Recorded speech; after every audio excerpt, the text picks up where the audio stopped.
कहाँ पढ़ा रहा है स्ट्रीम? सिक्के सिक्के चला रहे हैं। कौन कौन सा सिक्का है वो सब? टेराकोटा सिक्का तमिलो, टेराकोटा सिक्का सिंधु घाटी सभ्यता में हुआ। आहत पंचमार्क और पैड जे कहाँ मिले थे? ये सब मौर्य काल में। ठीक है। और सोने का सिक्का, फिर शुद्ध सोने का सिक्का। कुषाणों चलवा सोना, यूनानियों चलवा सोना का सिक्का। हाँ, यूनानियों चलवा सोने। फिर कुषाणों चलवा होते शुद्ध सोने का शुद्ध सिक्का। सोने और अशुद्ध सोने का सिक्का चलवा स्कंदगुप्त यानी कि गुप्त काल काल में। ठीक है। बाय बाय हम तुमने मास्को सिक्का बता चुके। हुमायूं ने शिहाबुद्दीन ने चलवाया, एक दिमाग का राजा बना। कौड़ी का सिक्का पढ़ा चुके। मयूर शैली का सिक्का पढ़ा चुके। समुद्रगुप्त ने चालू करवाया मयूर शैली का। मयूर शैली के सिक्का पे एक नाम बीड़ा बजावत भाई, बीड़ा कुछ और एक नाम मोर छपा हुआ। तो बीड़ा के अंकल से जी ज्ञात हो जाए कि समुद्रगुप्त संगीतकार होतो, संगीत प्रेमी होतो। ठीक है। अब देखो, अब अपने सिक्का रह गए क्या? तीन में कौन कौन सा सिक्का रहेगा? तो पहला सिक्का रहेगा तो दाम, दूसरा सिक्का रुपया, रुपए, और तीसरा सिक्का असरफी। तेरी झलक असरफी गाना आता है जिदे के ऊपर है।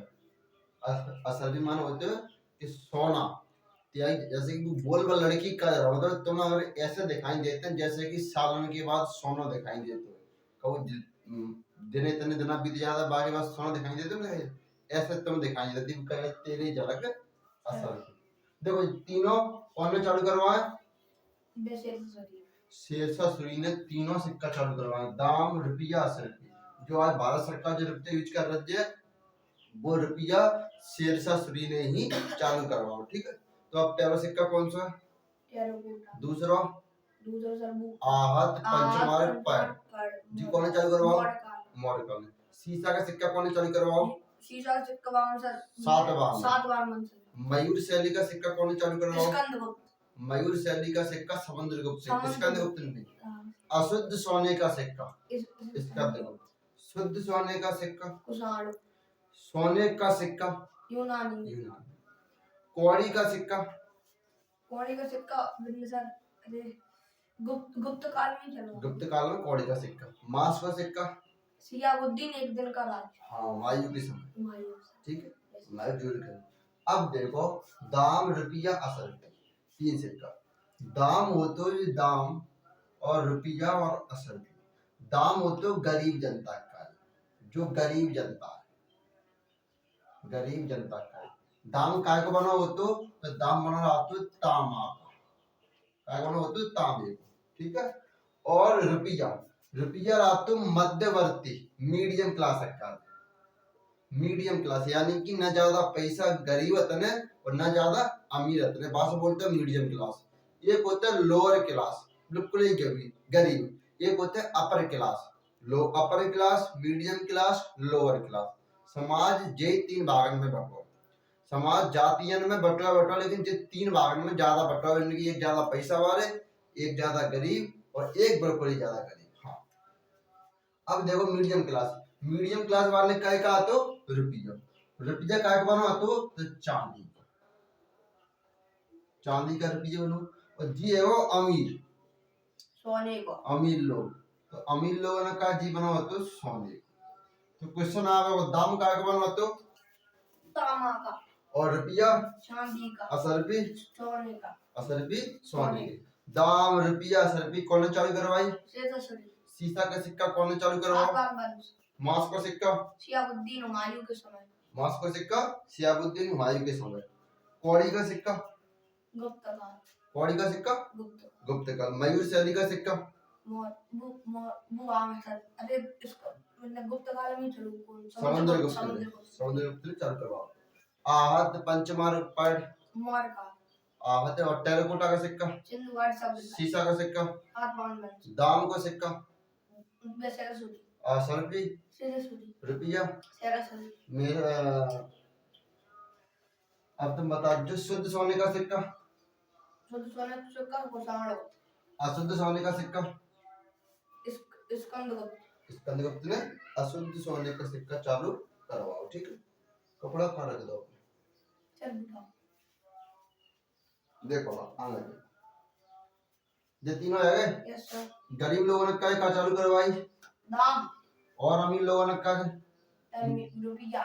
और अमीर लोग, और अमीर का देखो लोअर क्लास, मीडियम क्लास और upper class, lower class, medium class और अपर क्लास। देखो जो अपर क्लास है ट्रेन में ये तीनों क्लास वाले लोग आते हैं। अपर क्लास में आता है first AC, second AC, third AC.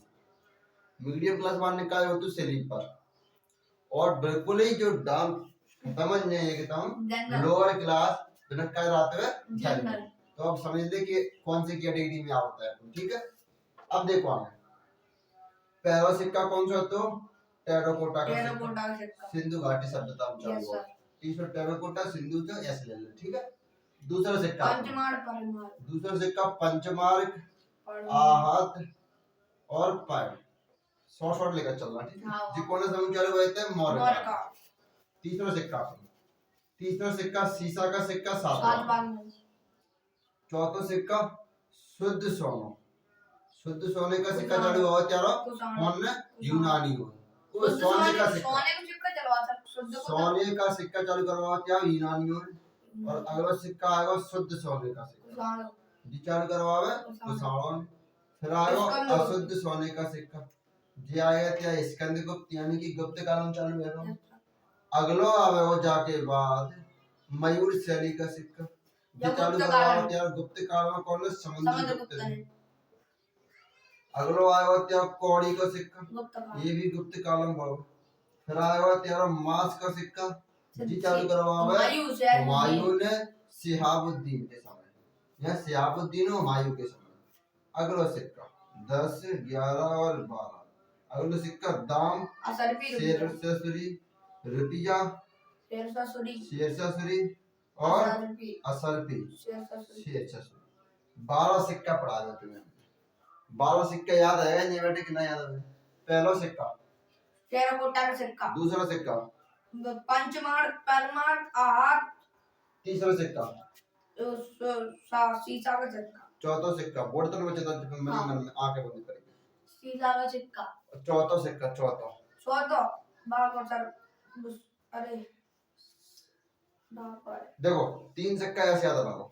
पहला टेराकोटा, आहत, पंचमार्क, पैड और सीसा का सिक्का। टेराकोटा, आहत, पंचमार्क, पैड, सीसा का सिक्का। टेराकोटा, आहत, पंचमार्क, पैड, सीसा का सिक्का। 3 सिक्का याद है। फिर ध्यान दे सोने के ऊपर, सोने के 3 सिक्का, सोने का सिक्का, शुद्ध सोने का सिक्का, अशुद्ध सोने का सिक्का। 3 जे कंप्लीट है, सोने के ऊपर 3 ऊपर कंप्लीट है। पहला टेराकोटा, आहत, पंचमार्क, पैड, सीसा। टेराकोटा, आहत, पंचमार्क, पैड, सीसा। टेराकोटा, आहत, पंचमार्क, पैड, सीसा। टेराकोटा, आहत, पंचमार्क, पैड और सीसा। फिर सोने का सिक्का, शुद्ध सोने का सिक्का, अशुद्ध सोने का सिक्का। सोने का सिक्का, शुद्ध सोने का सिक्का, अशुद्ध सोने का सिक्का। सोने का सिक्का, शुद्ध सोने का सिक्का, अशुद्ध सोने का सिक्का। जहां में दिक्कत ही ना। पहला टेराकोटा का सिक्का, आहत, पंचमार्क, पैड, सीसा का सिक्का। फिर आ जाए नीचे सोने का सिक्का, शुद्ध सोने का सिक्का, अशुद्ध सोने का सिक्का। 6 याद है। पहला होता टेराकोटा सिक्का, दूसरा पंचमार्क, परमार्क, आहत, तीसरा सीसा, चौथा सोने का सिक्का, पांचवा सोने का सिक्का और अशुद्ध सोने का सिक्का। देखो फिर हम बता रहा हूं। टेराकोटा का सिक्का, आहत, पंचमार्क, पैड, सीसा का सिक्का। सोने का सिक्का, शुद्ध सोने का सिक्का, अशुद्ध सोने का सिक्का। 6 याद है। 6 याद है। कहां तक तो जन तक 6 याद है। अब देखो टेराकोटा सिक्का सिंधु घाटी सभ्यता, आहत, पंचमार्क, पैड, मौर्य काल, सीसा का सिक्का सातवां, सोने का सिक्का यूनानियों ने, शुद्ध सोने का सिक्का कुषाणों ने, अशुद्ध सोने का सिक्का अब स्कंदगुप्त ने। स्कंदगुप्त कह देंगे, या स्कंदगुप्त के पीछे ऑटोमेटिक गुप्त रही है तो अपन गुप्त काल कह देंगे, ठीक है। तो 6 याद है। अब बचे अपने जो 6 में पहला मांस, मयूर, मांस का सिक्का, मयूर का सिक्का। 3 ही सिक्का तुम्हें जहां याद करना दिनों तक। फिर तो दाम असर पे रुपया था, पता एक ही व्यक्ति की सीधा सूर्य की जहां याद करने। मांस, मांस के बाद का है फिर अपनो कौड़ी, कौड़ी का सिक्का। फिर कौन सा सिक्का है अपनो, मयूर शैली का सिक्का। देखो मांस का सिक्का शिहाबुद्दीन में, कौड़ी का सिक्का गुप्त काल में, और अपनो का मयूर शैली का सिक्का जी समुद्रगुप्त ने चालू करवा। 3 सिक्का याद है। तीन सिक्का तो नीचे की आदमी दाम रुपया सरपी, दाम रुपया सरपी, दाम रुपया सरपी। देखो पहलो टेराकोटा का सिक्का, वो आहत पंचमार्क पर सीसा का सिक्का, सोने का सिक्का, शुद्ध सोने का सिक्का, अशुद्ध सोने का सिक्का, मांस का सिक्का, और सर कौड़ी का सिक्का और मयूर शैली का सिक्का, दाम असरपी रुपया। दाम रुपया असरपी। 12 सिक्का है। Yes sir. देखो पहला सिक्का टेराकोटा का सिक्का, यस सर। दूसरा सिक्का आहत पंचमार्क पर। अब अपने ऐसे याद रखना, देखो हमने की टेराकोटा सिक्का, तुम कहेंगे सिंधु घाटी। सिंधु घाटी सिक्का। अब हम पूछ रहे क्वेश्चन, सिंधु घाटी सभ्यता में कौन सा सिक्का टेराकोटा का सिक्का, समुद्रगुप्त ने कौन सा सिक्का चालू करवाया? कौड़ी का सिक्का, मयूर शैली का सिक्का। मयूर शैली का सिक्का। और तुम बताओगे कुषाणन ने कौन सा सिक्का चालू करवाया? शुद्ध सोने का, यूनानियों ने, सोने का सिक्का, स्कंदगुप्त ने, अशुद्ध सोने का सिक्का। गुप्त वंश में कौन सा सिक्का चालू हुआ?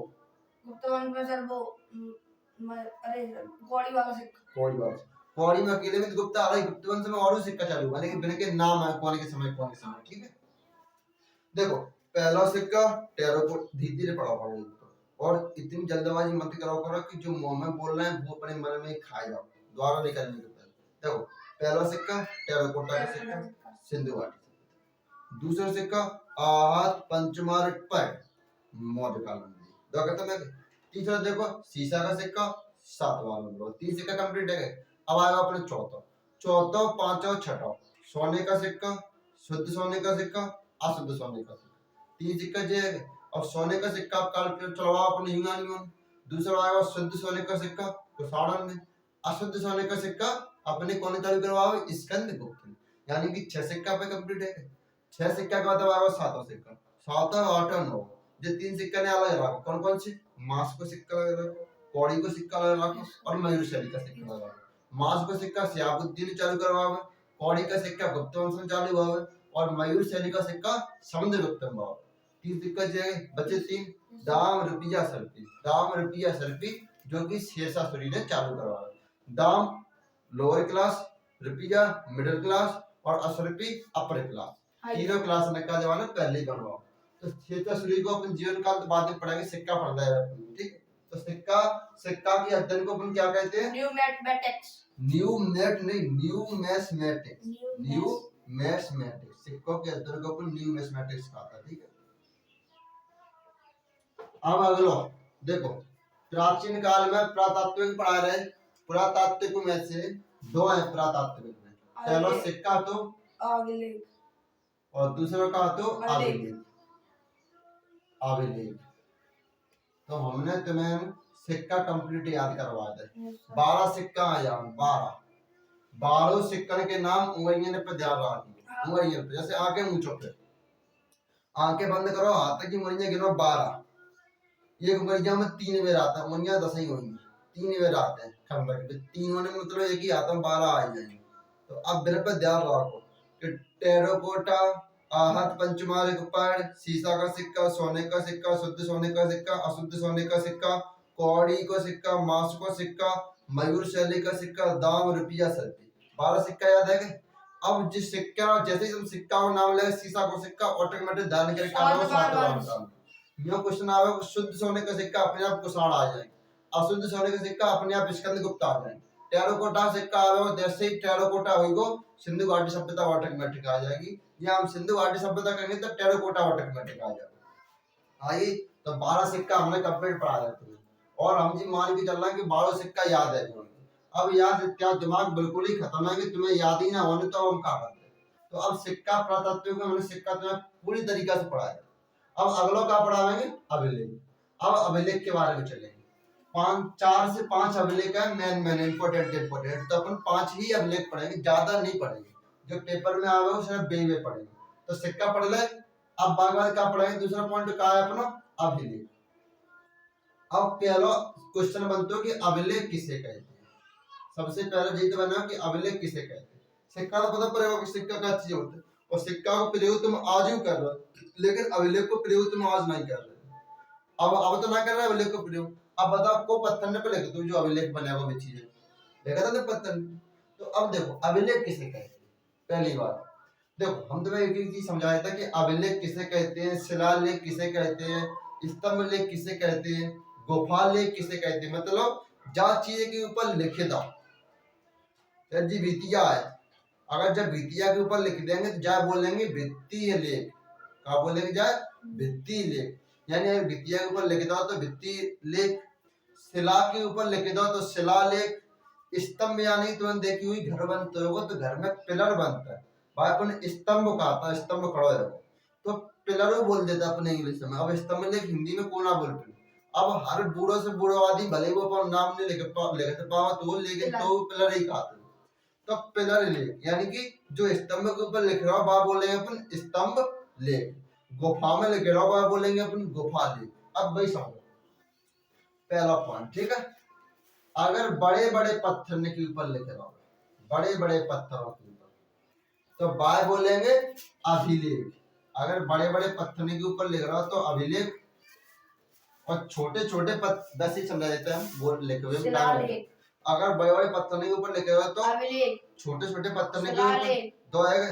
गुफा के अंदर लिख रहा हो तो भितिया के ऊपर लिख रहा हो तो भित्तीय लेख। आगे समझ में। और अगर पिलर के ऊपर लिख रहा हो तो स्तंभ लेख। शाबाश, ये चार चीज समझ गए। तो अब देखो अभिलेखों के अध्ययन को क्या कहते हैं? सिक्कों के अध्ययन को न्यूमिस्मेटिक, अभिलेखों का अध्ययन को एपिग्राफी। ठीक, अब देखो अब अपन अभिलेख पढ़े। आज अभिलेख कंप्लीट करके सो तुम्हारे विदेशी यात्री पढ़ाने लगेंगे। जैसे हम बताए थे कि अपन का पढ़ रहा है ऐतिहासिक काल। ऐतिहासिक काल को तीन कालखंड में बांटो है। पहला पुरातात्विक, दूसरा विदेशी यात्री, प्राचीन काल। ऐतिहासिक काल को प्राचीन काल, प्राचीन काल को तीन भागों में बांटो है, ठीक है। अब प्राचीन काल के बाद देखो पहला अपना पुरातात्विक, दूसरा विदेशी यात्री और तीसरा अपना साहित्य।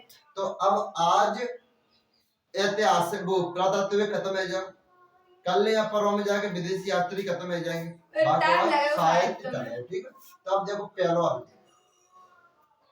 पहला अभिलेख को नाम हो हाथी गुफा अभिलेख। पहले अभिलेख को हाथी गुफा अभिलेख, हाथी गुफा अभिलेख।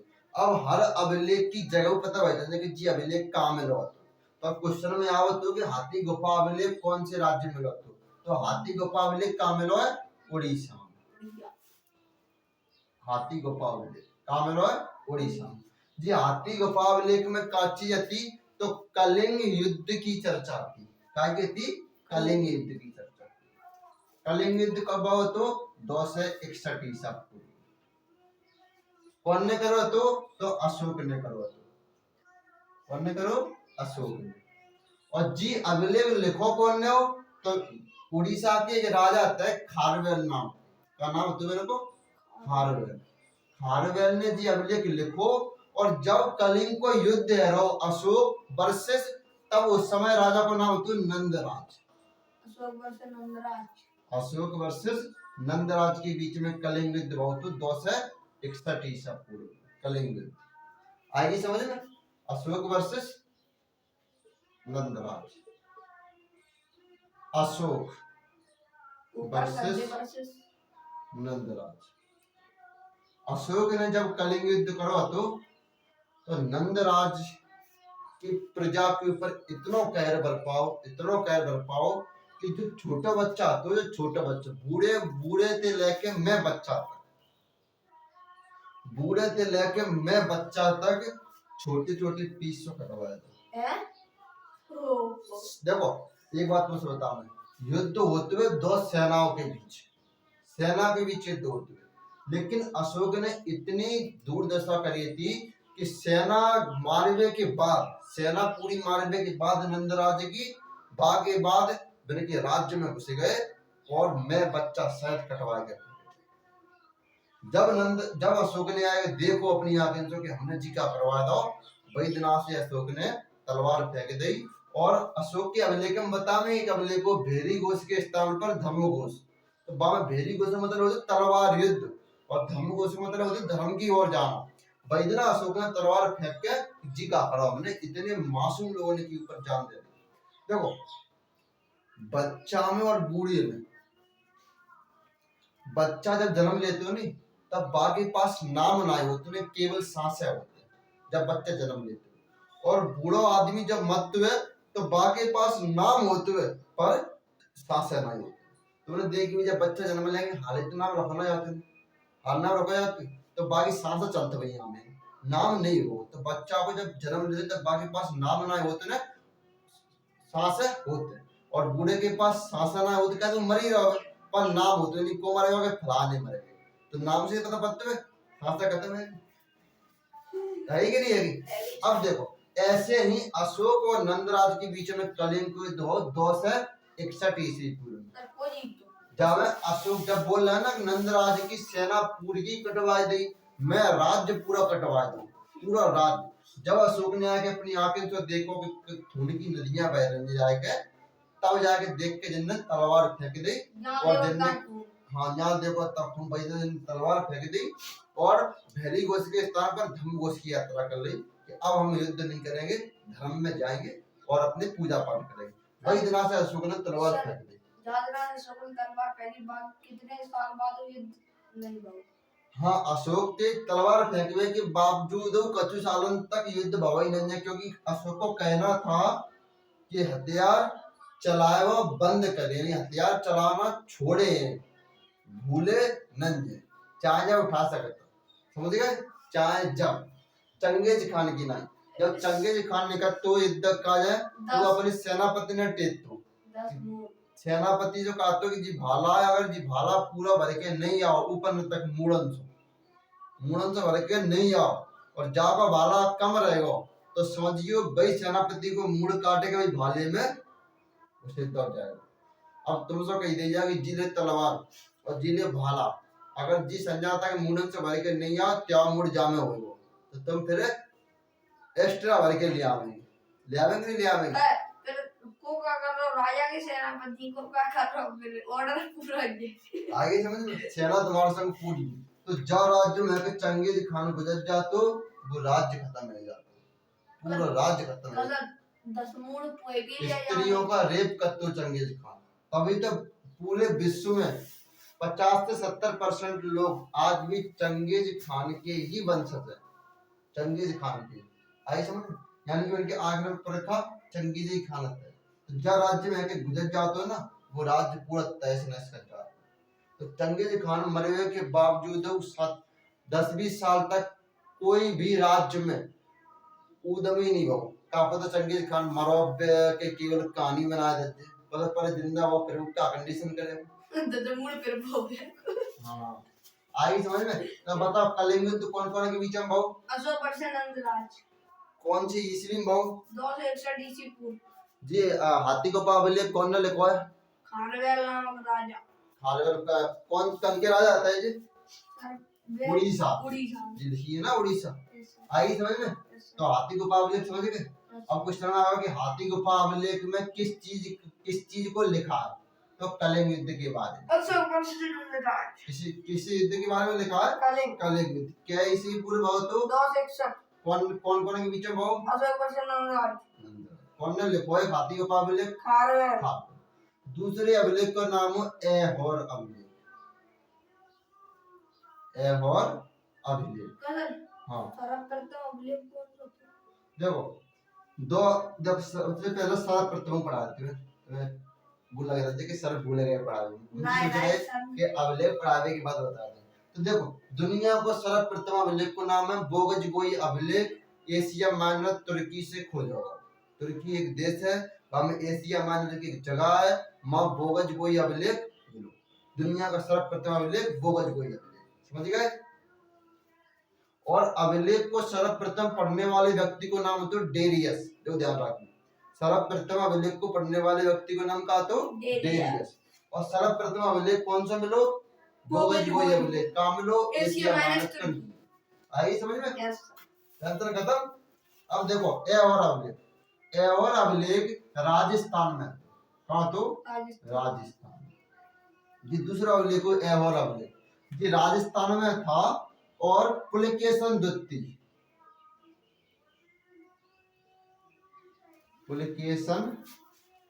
ने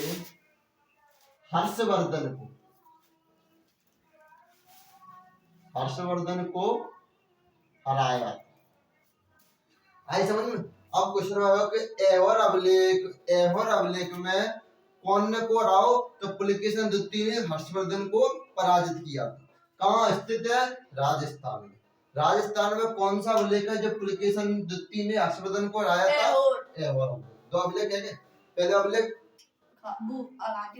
दूसरा अभिलेख पहला अभिलेख दूसरा अभिलेख पहला अभिलेख कौन ने लिखा?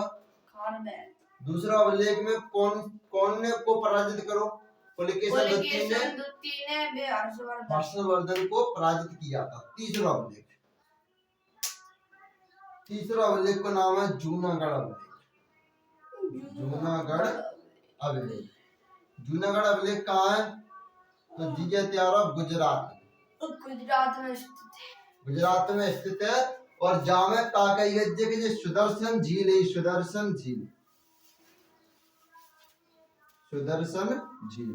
सुदर्शन झील का निर्माण कौन ने करवाओ? चंद्रगुप्त मौर्य ने। लेकिन पुनर्निर्माण या पुनरुद्धान कौन ने करवाओ? तो रुद्रदामन को जूनागढ़ अभिलेख में लो, जहाँ रुद्रदामन ने लिखा जूनागढ़ अभिलेख में कि मैं रुद्रदामन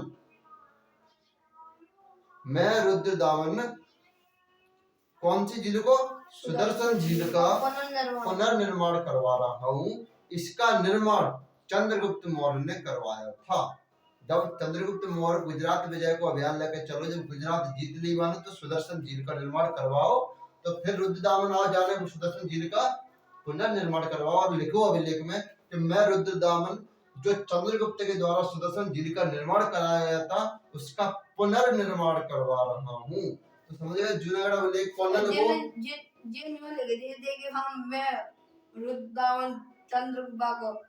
सुदर्शन झील का निर्माण कराता हूँ। हाँ, तो जिनकी आजादी का भी तब के साथ नहीं पता, लेकिन जिनने स्पष्ट लिखो है आखिर में कि मैं रुद्रदामन चंद्रगुप्त मौर्य के द्वारा निर्मित सुदर्शन झील का पुनर्निर्माण करवा रहा हूँ। अपनी अपनी ईमानदारी थी जिन्हें लिखो हुआ, तो जिनके पढ़ा रहे। तो जूनागढ़ अभिलेख कौन ने लिखो? रुद्रदामन। सुदर्शन झील का निर्माण कौन ने करवाओ? पहले चंद्रगुप्त मौर्य। और द्वारा निर्माण कौन ने करवाया? रुद्रदामन। गुजरात में कौन सा अभिलेख है? हाथी गुफा अभिलेख कौन से राज्य में? उड़ीसा। एहोर अभिलेख कौन से राज्य में? राजस्थान। जूनागढ़ अभिलेख कौन से राज्य में? गुजरात। हाथी गुफा अभिलेख उड़ीसा। अब देखो चौथा अभिलेख का नाम हुआ अपना प्रयाग अभिलेख। प्रयाग अभिलेख का मतलब होता है, सीधे बता रहे तो प्रयागराज या इलाहाबाद। जी का मिलो है तो जी मिलो है इलाहाबाद का मिलो है इलाहाबाद में। जहाँ में कहा है तो जहाँ में समुद्रगुप्त ने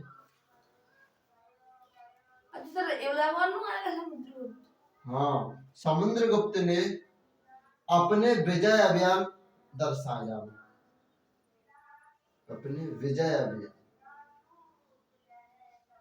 मतलब समुद्रगुप्त ने जो अभियान करे, लड़ाई लड़ी जिनने, और वे जिन लड़ाई में जीत गए वे लड़ाई पूरी अंकन करी है प्रयागराज अभिलेख में। तो ये चार अभिलेख है। कौन कौन सा? हाथी गुफा अभिलेख, एरो अभिलेख, जूनागढ़ अभिलेख और प्रयागराज अभिलेख। अब बताओ प्रयागराज अभिलेख कहाँ मिलो? इलाहाबाद। जूनागढ़ अभिलेख कहाँ मिलो? गुजरात। और तुम्हारा एहोर अभिलेख कहाँ मिलो? राजस्थान। हाथी गुफा अभिलेख उड़ीसा। हाथी गुफा अभिलेख कौन ने लिखवाओ? एहोर अभिलेख में कौन से राजा ने को पराजित कर दो? पुलकेशन द्वितीय ने हर्षवर्धन को हराया था। जूनागढ़ अभिलेख कहाँ मिलो? गुजरात में। कौन से झील को निर्माण करवाओ? सुदर्शन झील को निर्माण करवाओ। कौन ने करवाओ? तो चंद्रगुप्त मौर्य। पुनर्निर्माण कौन ने करवाओ? रुद्रदामन। अभिलेख कौन ने लिखो? रुद्रदामन। रुद्रदामन ने अभिलेख लिखो कि मैं रुद्रदामन सुदर्शन झील का पुनर्निर्माण करवा रहा हूँ।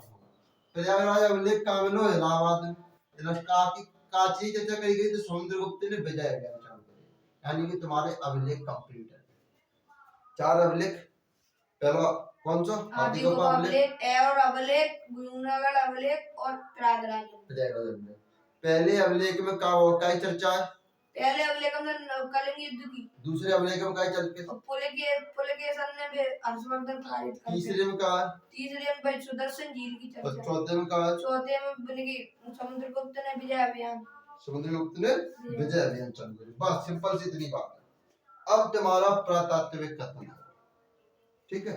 अब पुरातात्विक तुम्हारा खत्म है वो, कल हम तुम्हें विदेशी यात्री पढ़ाएंगे। सिक्का कंप्लीट है चुके, अभिलेख कंप्लीट है चुके।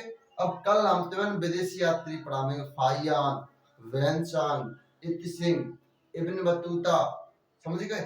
जितने भी लेखक हैं, मेगास्थनीज की जो इंडिका पुस्तक के लेखक हैं, वे सिकंदर के नाम और दिन में कौन कौन सी पुस्तक में क्या क्या जिक्र करा। मेगास्थनीज ने अकेले ना लिखी पुस्तक। नहीं, मेगास्थनीज ने इंडिका तो अकेले लिखी है। तो इंडिका तुम कर मतलब मेगास्थनीज अकेले लेखक थोड़े ना थे, मैंने अपनी पुस्तक अपनी अकेले लिखी है। और भी तो हिस्ट्री लिखी बारे बहुत से लोग होता है। तो मैंने कि अपन कल बतावे चीज पढ़ावे।